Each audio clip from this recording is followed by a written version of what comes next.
All right, guys, what's going on? Welcome back to another episode of the Armchair Armdrager podcast. This is episode number 35. As always, I'm your host, Ben Hersick. And if you listen really, really closely, that's the calm before the storm. I am recording this on the night before Wrestle Kingdom 14, possibly the biggest night in New Japan's year. If you're looking for predictions of the show, that was last week, which will probably show up in the recommended videos. If not, it's just the second most recent video on this channel. I got passionate at the end there. I didn't realize till listening back to it. If that's a little too passionate, I apologize, but I'm an LIJ diehard. Got to ride with El Ingobernable. But this week, while that's quiet, the Rumble is slowly starting to come up. I'll have more on that in 2 weeks, because next week we're going to look back at Wrestle Kingdom and what it was. But this week we are going to look at something I mentioned, I think, a couple weeks ago at this point. The working relationships in pro wrestling. And before we even get anywhere remotely started on that, as I always start these episodes off, you can follow myself on Twitter at Churro Soldier. You can follow this podcast, the Podcast Armchair. You can follow All Things Combat on Twitter at Things Combat, which is a website that covers professional wrestling, boxing, and MMA. Wrestle Kingdom predictions are also going up there. I made a couple changes. Night 1 is exactly the same. Night 2, I went a little bit of a different route because I can legit see both things happening at Wrestle Kingdom. But you'll see with those in the predictions. The links to those will be in the description below. And I am also the sports editor over at the Cauldron of Cleveland State.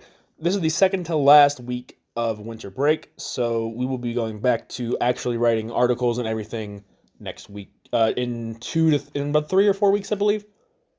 3 weeks. My math, I think, checks out there. But yeah, you can follow them over there at CSU Cauldron. Now, working relationships in pro wrestling. They've been a thing for a little while now.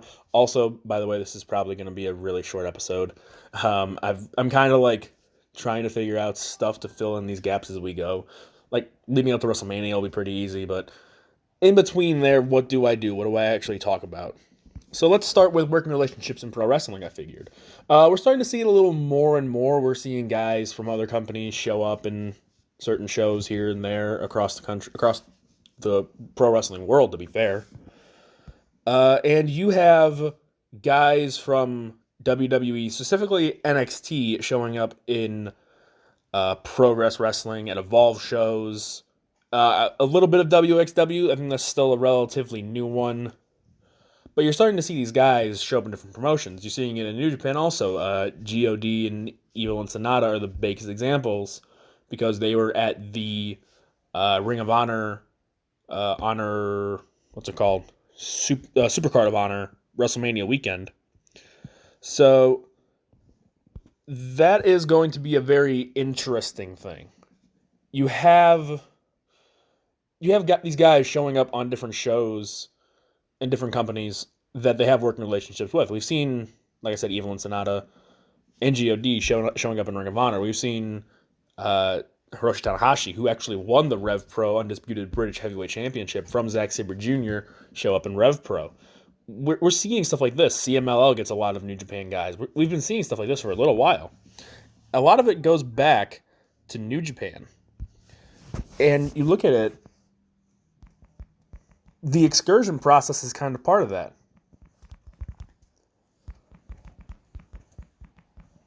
So you have these young lions who are working on becoming the next best thing in pro wrestling, are working on trying to be a breakout star. Sometimes it works like Jay White has. Sometimes it doesn't, like the one guy who had the trials matches that ended up, it was Kit something.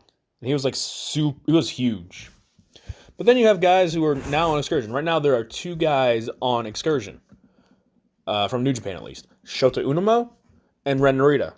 Ren is just at the LA dojo. We haven't actually seen him in another wrestling ring yet. Shota is actually working in Rev Pro and having actual matches. And from the photos and images I've seen of his stuff in Rev Pro, he's looking really good. New Japan might have another star on their hands with this guy. We'll have to wait and see on that. But it goes all back to New Japan. We've been seeing this for a while. The biggest example I can think of is the one for Kazuchika Okada. He went to TNA when they still had a somewhat weird relationship with Impact Wrestling. There's a whole thing about that I could talk about, where he was Samoa Joe's camera guy. He took photos and videos of Joe, and he eventually that's kind of the reason why the Impact relationship fell through, is because Impact mishandled a potential future star and apparently the future ace of the company. So you look at stuff like that. That's excursion going wrong, and that's stuff like. But this is where that kind of you started to see it. You'd seen it before. You'd seen young lions travel to other promotions and actually work other promotions before coming back to New Japan. But it was always a 50-50 hit and miss rate. You never knew exactly what you were going to get after they came back. You could have a future star, you could have a future. They're the likes of Yoshihashi and Toa Henare, who haven't really done much yet. They have an opportunity to do a lot, and they look like they could do a lot. They have, at least for Yoshihashi, they still have a lot of potential left, and they actually seem to be getting a story behind Yoshihashi. Henare, not so much yet, at least. So you look at all these guys. You look at the Young Lions. Let's start with the New Japan Young Lions system. To even get into the Young Lions system, it's a long, grueling process to actually become a pro wrestler in Japan. And I believe they use the same process at the LA dojo here in the States. So you go through this rigorous training, these trial periods, and you work, and you have to actually pass from what I've heard, a really hard entrance exam. And you get as many shots as you want.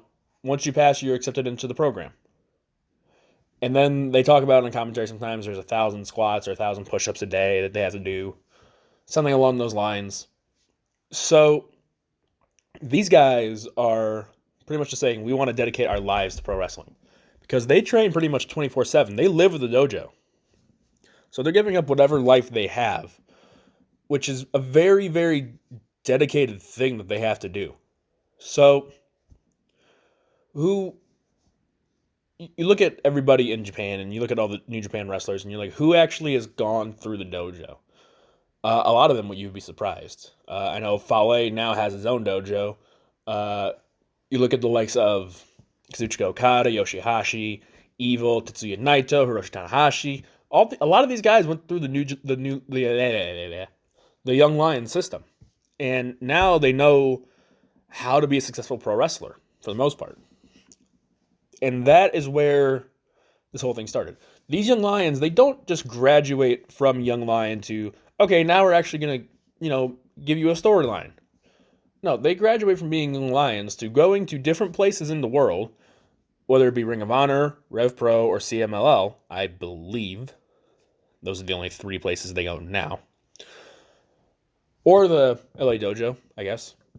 You go to one of these 4 places, and you come up with your own character. You come up with your own story for your character.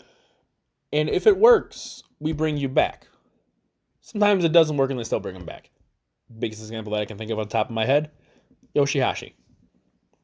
So you have these guys that go away, make a character come back.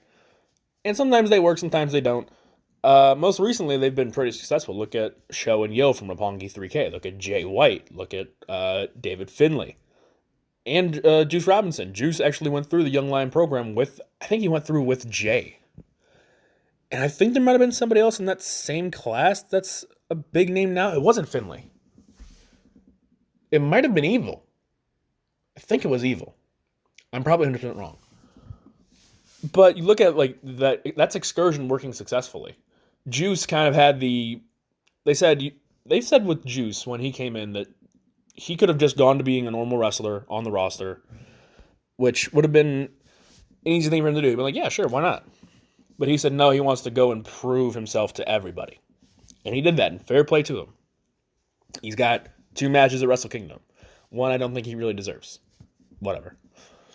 But the Young Lion system doesn't always work. It's not always successful. And that's when you see these working relationships sometimes fall apart. Yes, sometimes it's shoddy management.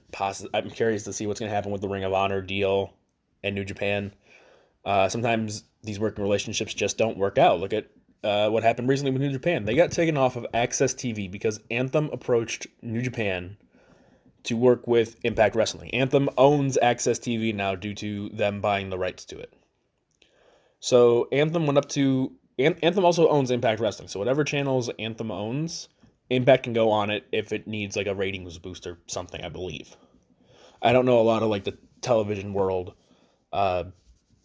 lingo for that stuff. So you have that. You have New Japan, who was also on Access TV in America.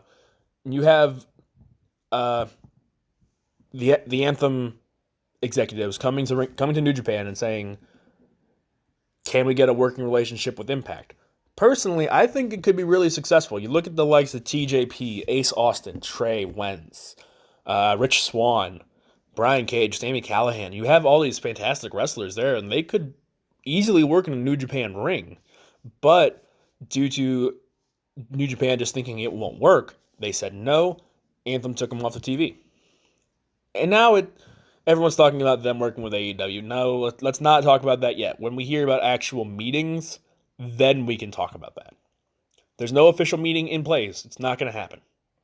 If there's an official meeting in place, who knows? Maybe it'll happen.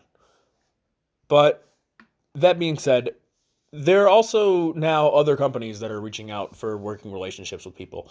Impact has a couple, I believe, with smaller wrestling promotions. I think House of Hardcore is on there. Since Dreamer shows up a lot on Impact, it would make sense. We see the likes of MLW is looking for partnerships, from what I remember hearing.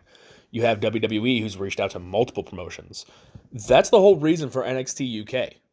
NXT UK started because Progress and eventually WXW got on board.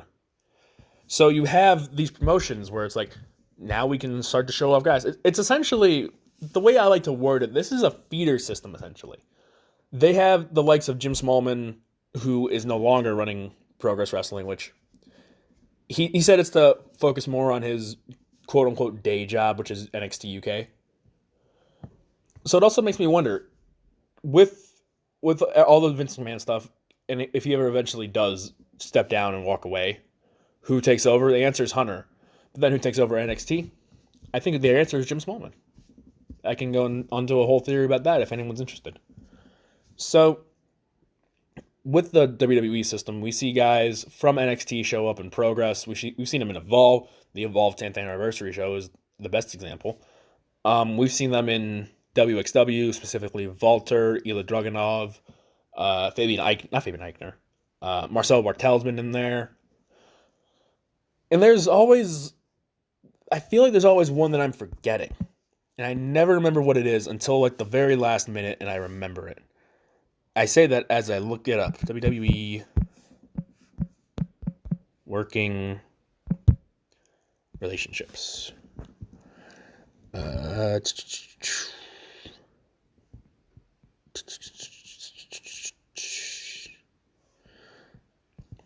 Is it just WXW? I thought there was another one. WWE and WXW officially got to go into. I'll figure it out after this podcast is over, probably. But this is a good thing, because Impact. With NXT, there's only 2 hours of airtime. You add another hour for, I believe it's an hour. You have 2 hours of NXT in the US, and you have an hour of NXT UK. That's only 3 hours for so many wrestlers. Not everybody can be featured. And now we're starting to see vignettes for more wrestlers. Arturo Ross, I think it's Rasu, maybe? Arturo Rasu?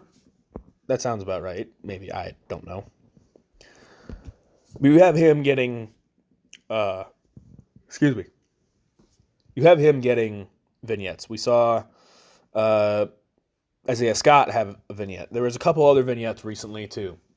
So, I think call-ups are definitely happening still. Quotes around call-ups, because I don't really know if it's still considered a call-up. So we're going to see, for example, Undisputed Era on Raw or SmackDown. We're going to see maybe Tommaso Ciampa, maybe Johnny Gargano. I'm not buying the NXT for Life thing. And I feel like that's a shame, but I'm not buying it. But who knows? We'll see what happens. I still could be completely wrong. So there's that. We look at this though. Let's look at it from this perspective. You do have the likes of Isaiah Scott, Dominic Dijakovic, Keith Lee. You have all this talent there that's getting pushed to the front. But then there's still the likes of Joaquin Wilde, and a bunch of other guys and girls that are super talented. Chelsea Green and Daniel Peraza come to mind, especially. And even Kanan Carter, who is the former Lacey Lane, who got to the quarterfinals of the second Mae Young Classic. You look at wrestlers like this, they're talented, yes, but they don't have a place to actually show people how talented they are. So you let them wrestle on Evolve shows. You let them wrestle on Progress shows. WXW. There's another one, and it's driving me crazy. I can't remember it. But you have them show up on these different shows where they can actually showcase their skills and show a wider audience what they can do and why they should be invested. This is how the working relationship thing can work. You have the talent people don't really know. Go to like the normal route, the normal house show-esque things, like not the big shows. Like Evolve's 10th anniversary, you had the likes of Adam Cole, Gargano showed up. There was somebody else that was like a big name that was there. I'm blanking on it so hard, and oh well. But you had these guys and girls showing up to these shows. They can go to like Evolve chapters, which are qualified as big shows. They can go to like Progress chapters. They can go to WXW shows. But eventually, you have like a really big show. For example, Progress's Super Strong Style 16. You break out a big gun. Last year, they had Kyle O'Reilly in the tournament. This year, my early guess is Isaiah Scott. I can see Ligero getting in there if he's medically cleared. I think there was some sort of injury I remember reading about. Travis Banks could be in there for all I know. But like for these bigger shows, you have a bigger name go. It's not going to be, an Adam Cole or a Jen Gargano, but like maybe a Keith Lee, maybe you throw him on Matt Riddle, something along those lines. Like not somebody who's your current champion who could look bad with a loss, but somebody who is a consistent performer and looks really good in the ring every time you put him out there. That's just my thought process on that. Is that what's going to happen? Possibly. But like that's examples of doing it right. New Japan and WWE kind of have it done well. There's a company that's not doing it the best that they could, and I hate that I'm talking down on the promotion so much because I enjoy what they do. They don't put on bad shows. They put on pretty good shows. But I just can't get into it. I've tried so many times. I just can't get into AEW. And the way they use their working relationships is so annoying and dumb to me. I explained this in Token's 10 pitches for pro wrestling in 2020. AEW has two working relationships right now. One with Oriental Wrestling Experience and one with AAA in Mexico. I'm not going to pronounce it because there's like maybe 7 or 8 more words in there and I don't know them off the top of my head. But they have these working relationships. Who are we really seeing? We've seen Michael Nakazawa maybe twice on TV. We've seen CIMA. I think it was CIMA.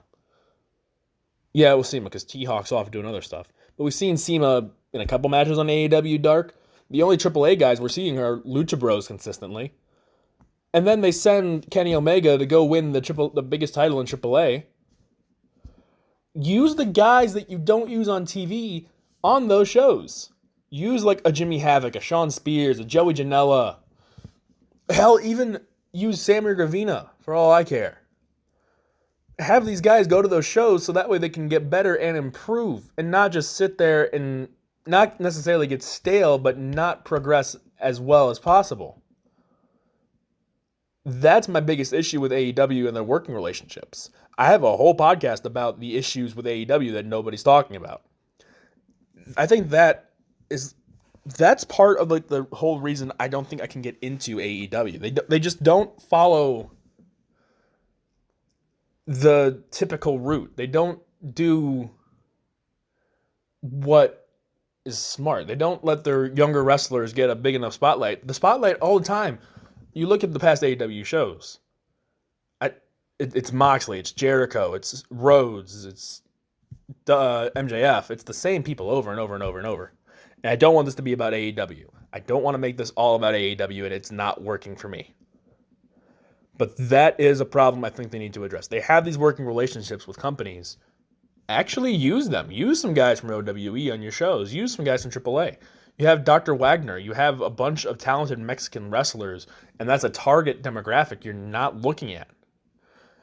The only Mexican wrestlers they have on their show is Phoenix and Pentagon. There's no real appeal to the Asian audience either because there's no OWE guys. So why is it we have to sit through stuff like this where it doesn't work? And it's a small issue, yes, and I'm making it a bigger deal. But they use these major companies use these working relationships to help improve the younger talent and the talent that's still learning how to become a pro wrestler. Why do you think we see the likes of Babatunde over on Evolve? It's so they can improve and get better. Now, yes, it's a long process, and Babatunde has been on the roster for 3 or 4 years at this point. It takes a while, yes. Sometimes you're not going to have a guy get called up within his first month. Even in baseball, you don't see it. You can have a guy go number 1 overall in the draft, and it still takes him 2 to 3 years in developmental leagues to actually get to the level of MLB professional player. But that's another sport, yes. People are going to talk about, like, oh, it's a different sport and things are different that way. You see it the same way in WWE. In pro wrestling in itself. People work the indie circuits for so long, and then they finally get a chance on a major promotion, and it works. Now, granted, some guys in WWE, they get the call up from NXT to the main roster, they get hurt, things go off the rails. Biggest example, The Revival. Came in, super hot, great reaction. One of them goes down to injury, they come back. The other goes down to injury, they come back. They haven't gotten a reaction since TLC. You look at AOP. They win the Raw Tag Team Championships. One of them gets injured. They drop the titles. They come back, and they're still in a very interesting angle. I'll give them that much. It's a very interesting angle. So, what is it that's not working? And what is it that, well, not necessarily it's not working. So, like, what is it with some people getting the call up too soon? I'm not saying Dash and Dawson got the call up too soon. I think AOP could have used just a little more time in NXT, personally, but that might just be me. Also, like I said, I'm keeping it short. That is it for this week. It's only under a half an hour, but keeping it short this week. Not too much to talk about. Just wanted to have something to put out. Thank you guys so much for listening. If anybody actually listened to this one, you can follow myself on Twitter at Churro Soldier. You can follow this podcast, the Podcast Armchair. You can follow All Things Combat over on Twitter at Things Combat, where we cover professional wrestling, boxing, and MMA. Top 10 things that I want for the pro wrestling year of 2020 is an article that came out January 1st. That will be linked in the description below.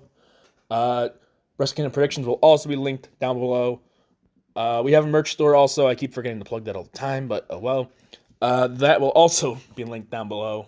And you can also follow the Cauldron at Cleveland State's Twitter at CSU Cauldron. I'm the sports editor over there. We have another week of spring break. Then we're back to the old grind of writing, interviews, and everything like that. I'm seeing if I can do something kind of big. I'm curious to see if I'll get approval for it. I have to wait and see on that though. I have to kind of keep that in the dark because if I get told no, then I don't really want to spoil it that it's not happening. But who knows? We'll have to wait and see on that. Thank you guys so much for listening, if anybody actually did. I'll see you guys next week. Wrestle Kingdom reactions. I'm so excited, and yet I'm so nervous. This has to be the time that Naito gets it done. And I'm saying that all the time, yes, but it's true. Naito has to win these next 2 days. But that's me. I'm biased. I don't care. I do care a lot. I'll try and watch it through unbiased eyes and give a full thought process, breakdown, and opinions on what happened. Thank you guys so much for listening. I'll see you guys next week.